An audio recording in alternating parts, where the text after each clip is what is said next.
السلام علیکم ایڈوینسرز فرینڈز، عراق کی جانب سے پاکستان اور چین کے مشترکہ طور پر تیار کردہ JF-17 تھنڈر بلاک 3 کی ایکوزیشن کی مختلف ذرائع سے ایک مرتبہ پھر تصدیق کی گئی ہے۔ عراق کے علاوہ دیگر کئی مسلم ممالک کے لیے JF-17 تھنڈر بلاک 3 ایک آئیڈیل پلیٹ فارم بن سکتا ہے۔ عراق کی ایکوزیشن کی رپورٹس اور دیگر ممالک کے لیے اس طیارے کی افادیت پر بات کریں گے۔ So let's start.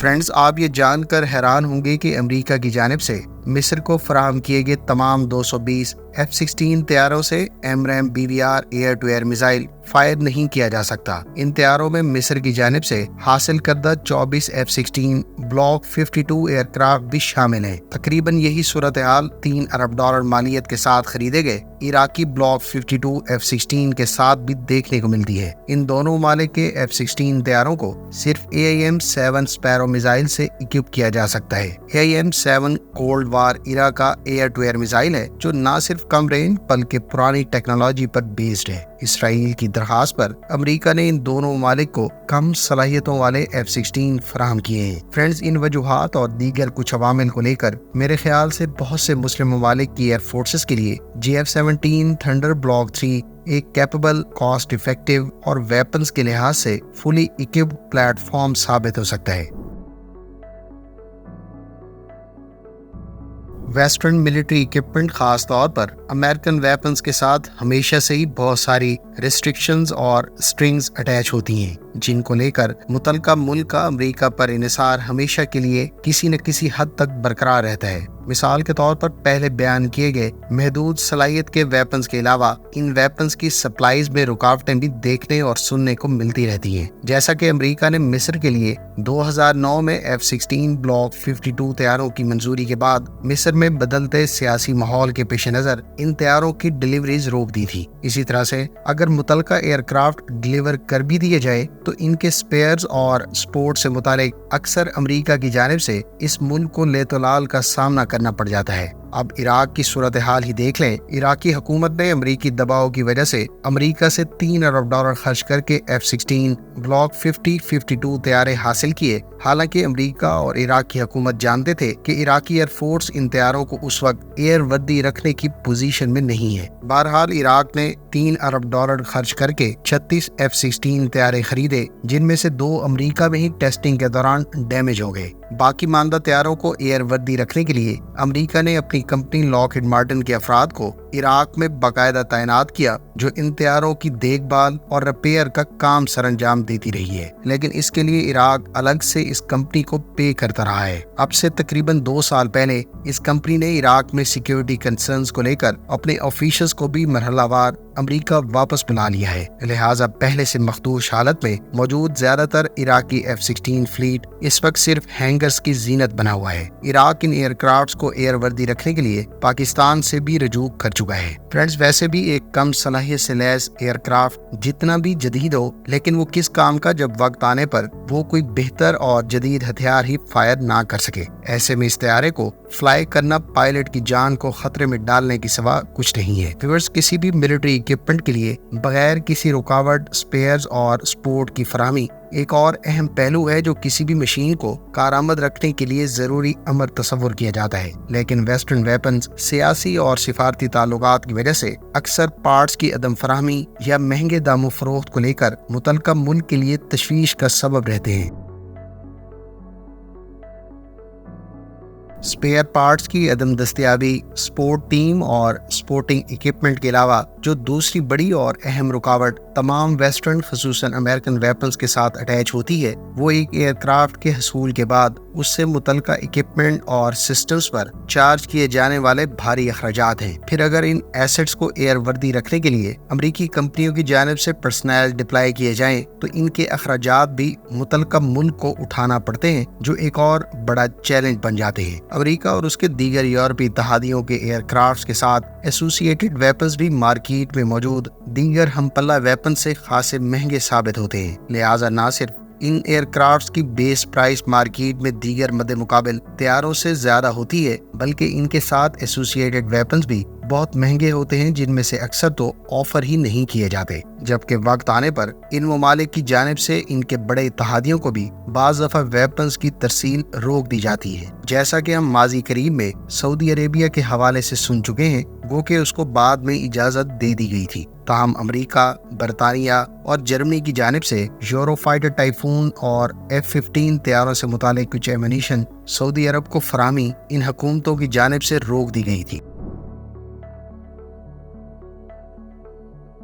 Western weapons, खास तौर पर अमेरिकन के साथ, आप अक्सर देख सकते हैं कि इन डील्स को सियासी मकासद के लिए खूब इस्तेमाल किया जाता है। लिहाजा इन वेपन्स की सप्लाई या अदम फराहमी को मुतलका मुल्क को दूसरों के साथ ताल्लुकात रखने या ना रखने पर इस्तेमाल किया जाता है। मिसाल के तौर पर भारत को रूस से S-400 air defence missile system खरीदने पर किसी किस्म की कोई पाबंदी आयद नहीं की गई और उसे अब कई तरह के सोफिस्टिकेटेड वेपन्स फरोख्त किए जा रहे हैं। दूसरी जानिब तुर्की को S-400 खरीदने पर न सिर्फ F-35 की फराहमी रोक दी गई, बल्कि इस पर कई तरह की पाबंदियां भी आयद कर दी गई। मिस्र की जानिब से रशियन साख्ता Su-35 की एक्विजिशन भी अमरीकी दबाव पर रोक दी गई थी। इंडोनेशिया ने रूस से Su-35 खरीदने की कोशिश की तो उसको भी पाबंदियों की धमकी दी गई, जबकि इंडोनेशिया ने अपनी रिक्वायरमेंट्स के पेश नज़र जब F-35 की फरोख्त की बात की तो उसे मना कर दिया गया। इसी तरह से मिस्र और इराक को F-16 तो दे दिए गए, लेकिन टूथलेस। ये सिर्फ चंद मिसालें हैं, जबकि फ्रांस की जानिब से भी मिस्र को माजी में रफाल फरोख्त किए जा चुके हैं, लेकिन मेरी मालूमात के मुताबिक इनके साथ मीटियोर मिसाइल फरोख्त नहीं किया गया। अलबत्ता अभी